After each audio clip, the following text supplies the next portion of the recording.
Bonjour tout le monde et bienvenue dans le podcast de Unit, le podcast dédié aux énergies vertes. Aujourd'hui, notre expert, Xavier Perminja, est directeur d'activité dans le photovoltaïque chez Unit. Déjà, bonjour Xavier. Bonjour Marian. Xavier, tu t'étais déjà présenté dans l'épisode précédent. Est-ce que tu peux nous proposer un rappel rapide de ton parcours professionnel et notamment de ta mission chez Unit, l'entreprise dans laquelle tu es actuellement? Oui, alors en deux mots, aujourd'hui je suis en charge de l'activité de développement photovoltaïque pour Unit. Ça fait maintenant à peu près 6 ans que je suis dans l'industrie photovoltaïque et puis j'ai rejoint Unit parce que l'entreprise, bien qu'initialement plutôt fondée autour de l'hydroélectricité, s'est tournée vers le solaire. Alors ça fait une dizaine d'années qu'on a des centrales, mais récemment on a réattaqué fort sur ce secteur parce que c'est le secteur qui a le plus de potentiel en France. L'hydroélectrique c'est aujourd'hui assez bouché puisque la plupart des sites qui étaient équipables ont été équipés. L'éolien c'est compliqué parce que c'est long et que c'est assez clivant. Et donc le photovoltaïque c'est l'énergie qui aujourd'hui a le plus de potentiel selon nous. L'épisode d'aujourd'hui traite justement de la location de terres agricoles pour des panneaux photovoltaïques. Déjà, est-ce que tu peux nous faire une petite introduction au concept? Pourquoi louer son terrain pour des panneaux photovoltaïques? Alors il y a de multiples intérêts. Le premier, on ne va pas se voiler la face, il est financier. C'est-à-dire qu'aujourd'hui, ça peut rapporter des sommes conséquentes. Le modèle en général, c'est que des opérateurs comme nous, on va vous proposer une location, enfin à vous propriétaires, une location pour de l'assez long terme, 30 à 40 ans. Avec un loyer annuel qui sera versé en fonction de la puissance installée ou du nombre d'hectares. Après, il peut y avoir d'autres intérêts. Déjà, c'est quand même une énergie qui est propre, comme tu le disais en introduction de ce podcast. C'est vrai que finalement, ça nous arrive assez peu que sur le terrain, on nous dise « oui, je veux louer mon foncier pour sauver la planète », mais néanmoins, ça permet quand même de produire en France, donc de façon locale, décentralisée, puisqu'on parle de petites unités de production et pas d'une grosse centrale nucléaire, une énergie qui est décarbonée. Alors, elle n'est pas parfaite, produire des panneaux solaires, construire des panneaux solaires, ça nécessite de l'énergie. Néanmoins, par rapport au mix énergétique européen, elle est très en dessous, elle permet d'avoir une énergie qui est très en dessous en termes de bilan carbone. Et enfin, il peut y avoir des intérêts je pense qu'on va rentrer un peu dans le détail plus tard, mais pour les cultures qu'il y aurait en dessous, pour l'activité agricole sur le terrain, pour les co-usages que ça peut générer, puisqu'on parle là de structures qui vont faire de l'ombre, alors qu'il n'y a pas forcément... j'imagine qu'il y a pas mal de cultures qui ont besoin évidemment de soleil, mais vu les changements qu'on observe aujourd'hui dans le climat, les sujets de grêle ou de canicule, ça peut avoir un intérêt assez important pour les cultures sur place, de coupler de ça avec un usage via des panneaux photovoltaïques. Et on va y venir dans la partie qui suit justement, parce qu'on fait une petite partie définition, probablement sur l'agrivoltaïsme. On va commencer avec les centrales photovoltaïques, dans le sens où on me parle de ferme solaire. Qu'est-ce que c'est précisément une ferme solaire? Comment tu définirais ça? Alors, ce qu'on appelle une ferme solaire, une centrale photovoltaïque, c'est finalement un agrégat de panneaux, un ensemble de panneaux qui sont posés sur des tables, donc des structures en acier, qui c'est des pieux qui sont plantés dans le sol, alors que ça peut aller jusqu'à 2-3 mètres de profondeur, et ensuite vraiment des tables qui sont positionnées en général plein sud, mais parfois sur ce qu'on appelle des trackers, donc des panneaux qui vont suivre la course du soleil. Et finalement, donc, des panneaux solaires qui sont reliés entre eux, dont l'électricité est fléchée vers un onduleur qui va transformer le courant continu en courant alternatif pour pouvoir l'injecter sur le réseau. Et ensuite, on va élever la tension via des postes de transformation pour qu'on soit au niveau de la tension du réseau. Et ensuite, on réinjecte sur le réseau. Donc finalement, une centrale solaire, une ferme solaire, qu'est-ce que c'est? C'est une structure assez simple à mettre en place, assez légère aussi, et donc assez simple à démanteler. Je dis ça, c'est pas anodin.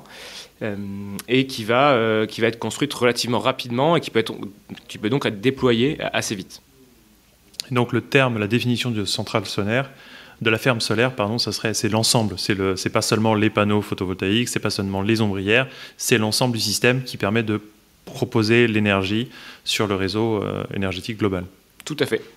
Et alors, l'agrivoltaïsme dans tout ça, tu as déjà évoqué le sujet, mais il me semble qu'on pourrait définir un peu le concept. Ouais, alors définir le concept, c'est pas facile. Même les acteurs du secteur, comme nous, comme nos confrères, on n'est pas forcément tout à fait d'accord sur ce qu'on doit mettre dans ce concept d'agrivoltaïsme. C'est assez récent.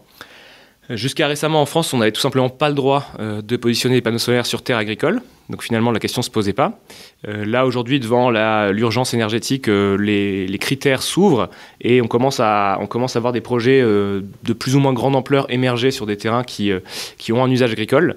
Mais alors, ce qu'on appelle l'agrivoltaïsme, ce que nous, on promeut comme définition de l'agrivoltaïsme, et c'est partagé par pas mal de personnes du secteur, mais pas toutes, je vais y venir, c'est le couplage tout simplement d'une activité agricole et d'une production photovoltaïque, avec l'objectif de ne pas dégrader la production agricole. Maintenant, on a d'autres acteurs qui vont vouloir aller plus loin que ça et dire que l'agrivoltaïsme, ça doit apporter un bénéfice à l'agriculture et que donc on doit concevoir la centrale photovoltaïque de telle sorte à ce qu'elle génère un avantage en termes d'ombrage, en termes de température pour l'agriculture. Et si on n'a pas un plus pour l'agriculture, dans ce cas, on ne peut pas parler d'agrivoltaïsme. Ça, c'est une définition que nous, on ne défend pas parce qu'on considère que le fait de simplement de maintenir la production actuelle sans la dégrader, tout en produisant de l'énergie, ça, c'est un avantage conséquent. Et notre solution a l'avantage aussi de proposer une énergie qui est moins chère, alors que si on est sur des structures, donc comme je disais juste à l'instant, qui se veulent vertueuses, enfin qui veulent apporter un plus pour l'agriculture, dans ce cas, en général, on est sur des structures beaucoup plus hautes, beaucoup plus espacées, avec un équilibre économique qui est moins présent, et ce qui veut dire que pour rentabiliser une telle installation, on doit vendre l'électricité beaucoup plus cher. Enfin, c'est peut-être plus difficile de trouver les terrains pour faire ce genre de choses, non ? Pas forcément. En soi, ça veut dire que tous les terrains aujourd'hui en France sont potentiellement intéressants pour ça. Tous les terrains aujourd'hui, je suis pas agriculteur, mais on sent ces dernières années que les sujets climatiques deviennent vraiment de plus en plus importants, avec des sécheresses. On l'a vu l'année dernière, mais on l'a vu les années précédentes aussi, de plus en plus, qui ont un vrai impact sur l'agriculture. L'agrivoltaïsme étant assez récent, on a malheureusement assez peu de retours d'expérience pour pouvoir prouver que oui, ça a un bénéfice pour l'agriculture. Sachant que, pour corriger un peu ce que je disais avant, notre vision des choses, c'est certes de ne pas dégrader, ce qu'on veut promouvoir, c'est qu'on ne va pas dégrader la production agricole, mais on se rend quand même compte que mettre des panneaux, dès lors qu'ils sont assez espacés sur un champ ou sur une zone de pâture. Aujourd'hui, c'est beaucoup fait sur des zones de pâturage. Ça se développe maintenant sur des zones plutôt de culture. On se rend compte que c'est un bénéfice. C'est-à-dire que les quelques études qu'on a qui, malheureusement, n'ont qu'un an ou deux de recul, et donc c'est vrai qu'on ne peut pas vraiment s'appuyer dessus parce que ce n'est pas très rigoureux scientifiquement, mais en tout cas, les résultats sur un an ou deux qu'on a tendent à montrer que sur des zones de pâturage ovin notamment, on a une meilleure pousse de l'herbe, on a une herbe qui est plus riche en azote, on a des moutons qui sont finalement, dont le poids des agneaux est plus élevé sur la zone avec les panneaux solaires que sur la zone témoin par exemple. Donc on a quand même on avait ce pressentiment, c'est vrai que quand on passe devant une centrale solaire en plein été, on voit que toute l'herbe est grillée partout, sauf sous les panneaux où elle est verte. Mais c'est pas très scientifique de parler comme ça. Voilà. Aujourd'hui, on commence à avoir des éléments qui montrent que coupler les usages, sans forcément aller chercher quelque chose d'exotique qui va vouloir montrer que oui, on a un système hyper poussé pour que la plante ait pile poil la lumière dont elle a besoin à chaque heure de la journée, sans aller jusque-là, ne serait-ce que coupler les usages, ça permet d'avoir un bénéfice pour l'agriculture. D'accord. Je te vois assez partisan de la méthode scientifique, à savoir on annonce quelque chose que quand on a des études très très poussées et très abouties, mais ça faisait déjà sens à la base dans l'idée, où les premières observations sont plutôt positives, donc à ce niveau-là, on est plutôt content. Tout à fait. Maintenant, quels sont les inconvénients de l'agrivoltaïsme ? Alors, c'est déjà des contraintes d'exploitation, on ne va pas se mentir. C'est vrai que pour un agriculteur qui doit passer une moissonneuse dans son champ, avoir des rangées de panneaux, même si c'est tous les 10 mètres, c'est une vraie contrainte. Ça veut dire qu'il peut y avoir un risque de casse également, et donc des sujets assurantiels. Et en tout cas, en exploitation, des précautions à prendre et donc une moins bonne facilité d'utilisation, quoi. Ça a un impact aussi paysager. C'est peut-être là aussi qu'en général, on nous critique le plus. C'est-à-dire qu'effectivement, ça se voit. Ça peut se voir d'assez loin, d'autant plus que si on veut surélever les structures à 3-4 mètres de haut pour qu'on ait justement un tracteur qui puisse passer en dessous, plus on surélève, plus ça se voit de loin. Et ça, c'est vrai que c'est souvent ce qu'on nous reproche le plus. Ouais.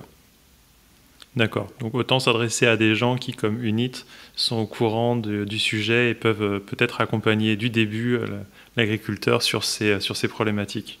Tout à fait, ouais. Est-ce qu'il faut forcément louer son terrain à EDF quand on a placé les panneaux solaires ? Comment ça se passe ? Surtout pas. Il vaut mieux le louer à UNIT. Non, aujourd'hui, il y a beaucoup d'acteurs sur le secteur, depuis que la concurrence est ouverte sur la production d'électricité.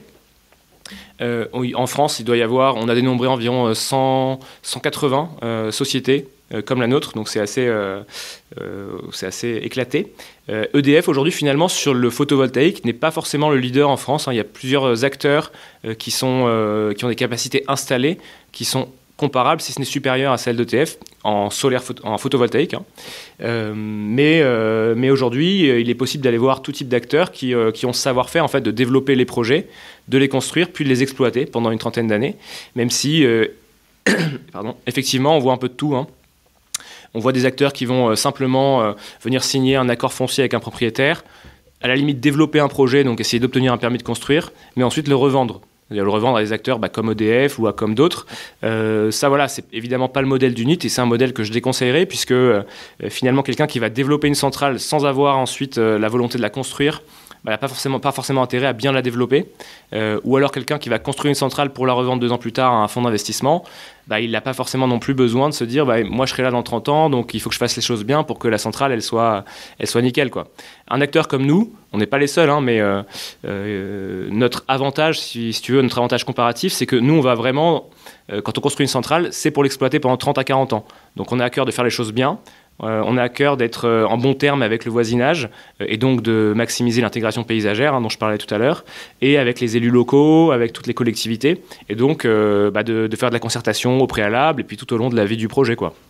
Et si justement je suis intéressé et que je veux installer des panneaux solaires sur des terrains, puisqu'on a parlé d'agrivoltaïsme, je présume qu'on peut installer des panneaux solaires sur des terrains non constructibles. Tout à fait. Et si oui, quels sont les types de terrains non constructibles qui sont intéressants pour le photovoltaïque ?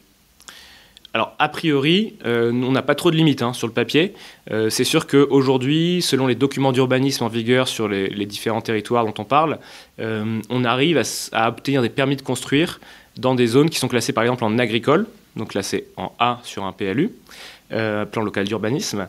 On arrive aussi sur les territoires où il n'y a pas de documents d'urbanisme à obtenir des permis de construire puisqu'on est considéré comme installation d'intérêt général. Et donc finalement, d'un point de vue réglementaire, on arrive à s'implanter dans pas mal d'endroits. D'autant plus que sur les zones où finalement les documents d'urbanisme ne sont pas compatibles, on peut réussir à les modifier de temps en temps. Donc finalement, un terrain agricole aujourd'hui n'est pas incompatible avec l'obtention d'un permis de construire. Un terrain naturel ne l'est pas non plus. Un terrain forestier peut également l'être. Après, c'est sûr qu'on parle plutôt de la... Enfin, ça va être plutôt l'éthique du développeur et puis sa volonté de préserver l'environnement qui vont être en jeu. Par exemple, UNIT, on ne va jamais aller s'installer sur une zone avec des enjeux écologiques, par exemple, qui soient forts, sur une zone boisée ou en tout cas une zone boisée avec une forêt qui soit une forêt naturelle. Puisqu'aujourd'hui, et d'ailleurs il y a des projets qui font débat, par exemple dans la forêt des Landes, on en parle beaucoup, de grandes centrales sur des zones de boisement. Après voilà, si on parle de boisement qui sont des forêts de culture là, de pins landais, qui ne sont pas non plus celles qui ont la meilleure, enfin qui n'ont pas vraiment de richesse faunistique ou floristique, pourquoi finalement sur les forêts par exemple qui auraient brûlé cet été, ne pas dire on peut mettre des centrales solaires sur certains endroits. UNIT ne le fait pas, mais je sais que certains acteurs le font. Voilà, ça me choque moins. Ce qui est sûr, c'est qu'aujourd'hui, oui, une zone naturelle, une zone de pâture, une zone qui est en bordure de zone industrielle, enfin toutes ces zones-là sont intéressantes pour nous, avec une petite prédilection pour les terrains qui n'auraient pas d'autres usages possibles, bien sûr. On va en priorité aller regarder des terrains qui soient des terrains pollués, des anciennes décharges, des anciennes carrières, puisque là-dessus, voilà, on ne pourra pas nous reprocher d'aller à l'encontre d'autres usages potentiels, quoi. Il y a peut-être un critère qui va être compliqué pour nous, c'est dès lors qu'on est en zone littorale, en loi littorale. Aujourd'hui, la loi littorale est assez stricte, et donc là, pour le coup, des projets agricoles en zone littorale, là, c'est un no-go, et nous, on n'ira même pas étudier le terrain, quoi. On n'est pas dans le photovoltaïque pour les particuliers, on est vraiment sur des gros volumes. Le fonctionnement que propose UNIT, c'est de la location, à savoir UNIT loue le terrain au propriétaire. Et quel est le prix de location d'un terrain en photovoltaïque ? Alors, juste pour revenir sur ce que tu disais, on n'est pas sur le photovoltaïque pour les particuliers. Par contre, on peut très bien être chez des particuliers. Aujourd'hui, nous, nos partenaires, c'est souvent des personnes qui ont du foncier, mais qui ne sont pas forcément des industriels ou des collectivités. Je veux dire, on peut avoir un agriculteur ou quelqu'un qui a du foncier, qui a 10, 15 hectares, et avec qui on va louer le terrain. Ensuite, pour ce qui est des tarifs de location, c'est assez variable. Ça dépend vraiment de pas mal de paramètres. La surface du terrain, la distance à un poste de raccordement, c'est-à-dire où est-ce qu'on va aller se brancher sur le réseau. Ça, c'est un poste qui coûte très cher dans la construction d'une centrale photovoltaïque. Est-ce qu'on est sur un terrain vallonné? Est-ce qu'on est sur un terrain qui est en zone inondable, par exemple? Tu vois, même une zone inondable, on peut avoir un permis de construire, mais avec certaines réserves. Ça dépend évidemment de chaque plan de prévention des risques inondation auquel on est confronté. Mais typiquement, si on doit surélever les structures parce qu'on est en zone inondable, ça nous coûte plus cher, donc forcément le loyer va s'en ressentir. Voilà, donc tous ces paramètres pris en compte, nous ensuite on va définir un loyer qui nous permet d'avoir une rentabilité économique quand même qui soit suffisante pour qu'on construise le projet et qu'on investisse des sommes qui sont quand même colossales. Aujourd'hui, il faut compter entre 800 000 et 1 million d'euros par hectare, donc par mégawatt installé. Donc c'est pas rien. Mais pour en venir à ta question... C'est pas un investissement que va réaliser l'agriculteur? Non, bien sûr. Effectivement, tous les investissements, tous les coûts de développement, tous les coûts de construction, et ensuite les taxes liées au projet, et même la taxe foncière, seront payés par l'opérateur qui prend à son compte tous ces frais-là. Les loyers, donc, en fonction du terrain, en fonction de la zone, on peut avoir des loyers qui sont de l'ordre de 500 euros par hectare à 10 000 euros par hectare. Voilà, la fourchette est assez large, mais, mais finalement, voilà l'ordre de grandeur. S'il faut retenir un chiffre, c'est peut-être 2 à 3 000, la moyenne aujourd'hui, 2 à 3 000 euros par hectare. On va dire 2 000 euros par hectare et par an, s'il faut avoir un chiffre en tête. Alors, opérationnellement, pour lancer le coup, comment ça se passe? Déjà, on commence par vous contacter? Tout à fait. On mettra notre adresse mail en commentaire de ce podcast. Mais derrière, nous, ce qu'on fait, c'est qu'on va regarder le terrain. On analyse ça chez nous. On regarde toutes les différentes contraintes dont je viens de te parler. On se dit si oui ou non il y a un intérêt, il y a une faisabilité, en tout cas un potentiel. Ensuite, on signe un accord foncier avec le propriétaire. C'est-à-dire que le propriétaire va s'engager à louer le terrain à Unit ou à l'opérateur qui l'aura choisi, bien sûr, une fois que le projet sera développé. Un projet comme ça, on en a parlé rapidement dans le dernier podcast, mais ça prend 2 à 3 ans avant qu'on puisse le construire, le temps d'obtenir toutes les autorisations. Et donc, après signature de cet engagement, nous, on est certain qu'on aura bien le projet, le terrain, une fois que le projet sera développé. Donc là, on lance les différentes études nécessaires. Au bout des 2 à 3 ans, on a notre permis de construire, on lance la construction. Là, on signe un bail, donc un engagement de location du propriétaire qui doit être assez long pour que nous, on puisse avoir une visibilité qui nous permet de rentabiliser l'investissement, tout simplement. Donc là, on parle d'un bail de 30 à 40 ans. Pour nous, plus c'est long, mieux c'est.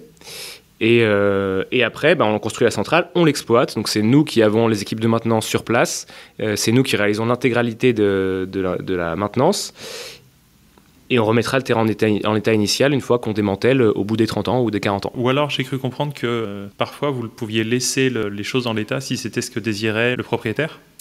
Oui, c'est ça. On est amené parfois à prévoir que, on laissera donc soit des clôtures, soit des haies ou des installations, voire la centrale photovoltaïque à l'euro symbolique, si le propriétaire le souhaite. Je ne peux pas vous dire aujourd'hui ce que sera une centrale, ce que vaudra une centrale dans 30 ans, mais on peut prévoir dans le bail une clause qui dit si le propriétaire le souhaite dans 30 ans, on lui cédera à l'euro symbolique la centrale. C'est pas impossible. Donc moi, si je suis intéressé là maintenant, tu me proposes de faire comment, là tout de suite? Tu me donnes ton terrain, je te dis si oui ou non il y a un intérêt, et ensuite on signe un accord foncier, et puis après, tu n'as plus qu'à attendre pendant 2-3 ans, et ensuite tu toucheras tes loyers. Eh bien, merci. On va laisser tes coordonnées en description. Merci beaucoup, Xavier. À très vite pour un prochain épisode. Avec plaisir, bonne journée. Bonne journée.